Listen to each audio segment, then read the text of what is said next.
नमस्कार दर्शक बंधु आम कार्यक्रम को आपण मानकु स्वागत। रूपखंड पांडव घाटरे लक्षाधिक श्रद्धालुंको बारुणी स्नान।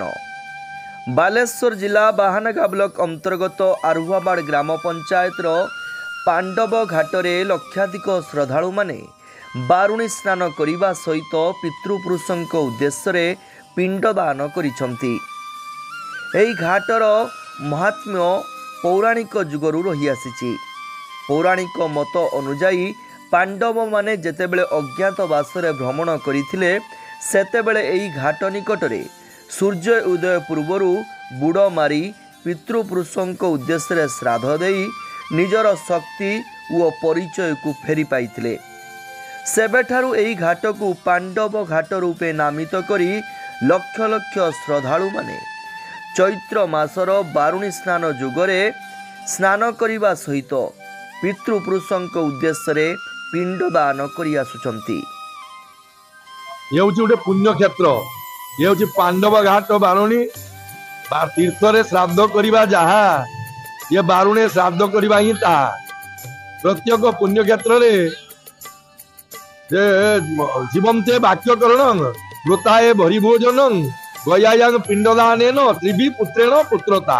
पुओ माने जन्म होइतिले बापा मां को तीर्थ स्थान मानक श्राद्ध करि उक्त श्राद्ध गया वाराणसी वृंदावन जो क्षेत्र में गले सर्वोपरि 22 पाचरे जो श्राद्ध करिवार महत्व जहा ये बारुणी रे श्राद्ध करिवा ताहा।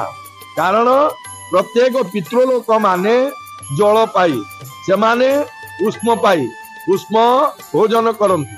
तेणु यही उक्ति सूर्यंकर किरण यही समुद्र रे पड़ी था। समुद्र घाट रे गया तीर्थ रे प्रयागराज रे कि आपणकर पुरी मऊदधी रे यठी पांडव घाट बारुणी मेला रे श्राद्ध कले पितृलोक स्वर्गगमन करतांती बोली शास्त्र रे उक्त अछि। गत गुरुवार दिन पवित्र बारुणी स्नान जुग अवसर रे पांडव घाटरे प्रबल गहली देखा मिलता। असह्य गरम और गुळुगुळी को खातिर न करी बहु दूर दूरांतरु लक्षाधिक श्रद्धालु माने बारुणी स्नान करने सहित पितृपुरुषों उद्देश्य पिंडदान करथिले। एथि सहित बारुणी मेला उपलक्षे विभिन्न दुकान बजार आसर श्रद्धालु मानंकु बेस आकर्षित करिथिला।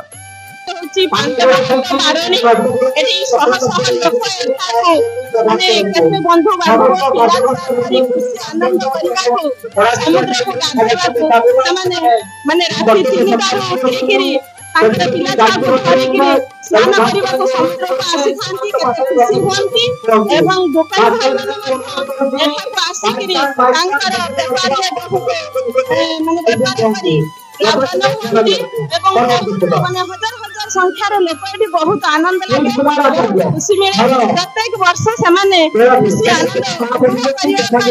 आनंद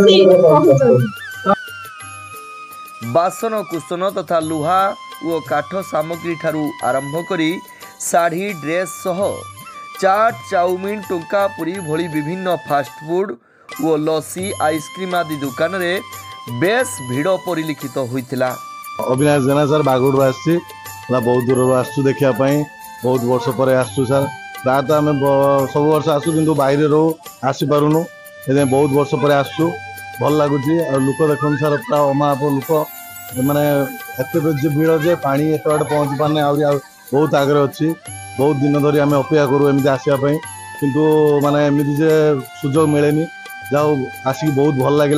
मो पढ़ुआर आसी नाम रत्नाकर बारिक प्राय जे 20-25 वर्ष है मो रेगुलार आसी पांडव घाट एठीर महात्म्य होची। एठी संभवतः जे पांडव माने एठी जो अज्ञातवास करथिले से माने संभवतः एठी किछि समय पाई जे से माने बसति स्थापन करथिले। तेणु तांको स्मृति उपलक्षे एठारे जे दीर्घ दिन गला एठारे यही पर्व पालन करा जाउची। बहुत आडंबर सहित बहु हजार हजार जे श्रद्धालु जे गतकाली राति 11:42 पाखरु अद्यावधि जे से माने एठारे समुद्र रे ବୁଡ଼ ଦେଉଛନ୍ତି ଯେ ଗ୍ରହ ଚଳନ ଅନୁସାରେ ତାହେଲେ ସୂର୍ଯ୍ୟଙ୍କର ଏଇ ସମୟରେ ଏଇ ଯୋଉ ଶୁଭ ବେଳା ମହେନ୍ଦ୍ର ବେଳା ରହୁଛି ଅମୃତ ବେଳା ରହୁଛି ସେଇ ସମୟରେ ସମୁଦ୍ରରେ ବୁଡ଼ ପକାଇଲେ ତାହେଲେ ଆମର ରୋଗ ନିରୋଗ ତଥା ଏଠି ପିତୃପୁରୁଷଙ୍କ ଉପଲକ୍ଷେ ଏଠି ମଧ୍ୟ ଶ୍ରଦ୍ଧାଳୁମାନେ ଯେ ସମୁଦ୍ରରେ ସ୍ନାନ କରି ଯେ ସେମାନେ ଏଠାରେ ଯେ ଦଉଛନ୍ତି ପିତୃପୁରୁଷଙ୍କୁ ଶ୍ରାଦ୍ଧ ଦଉଛନ୍ତି ତାହେଲେ ପିତୃପୁରୁଷ ମାନେ ଚାହିଁକି ବସିଛନ୍ତି ସେମାନେ କୋଉ ପରିସ୍ଥିତିରେ ସେମାନେ ଅଛନ୍ତି ତାଙ୍କ ଯେ ଦାୟାଦ ମାନେ ଏଠାରେ ଆସି ସେମାନେ ପିଣ୍ଡ ଦାନ ଦ୍ୱାରା ସେମାନେ ମୁକ୍ତି କାମୀ ହେବେ। ଅଭିରାମ ମହାଳିକ ଏଇ ରୂପଗଣ୍ଡ ଗ୍ରାମର ମୋ ଘର ପାଖରେ ବାରଣୀ ମେଳା ପାଖରେ ମୋର ଘର। ମହାତ୍ମା ତ ଆଜ୍ଞା ଦ୍ୱାପର ଯୁଗ ପାଖରୁ ଏ ମହାତ୍ମା ଆମେ କିମ୍ବଦନ୍ତୀ ଶୁଣି ଆସୁଛୁ।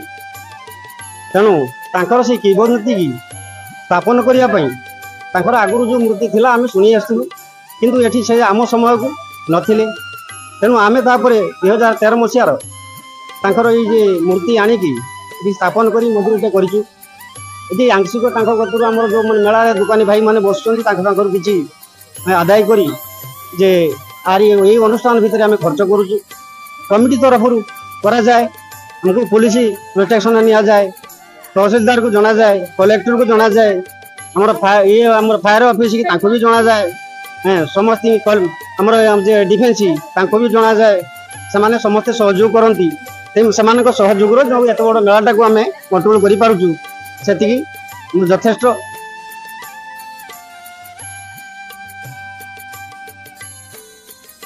କାର୍ଯ୍ୟକ୍ରମ ଆଜି ପାଇଁ ଏତିକି।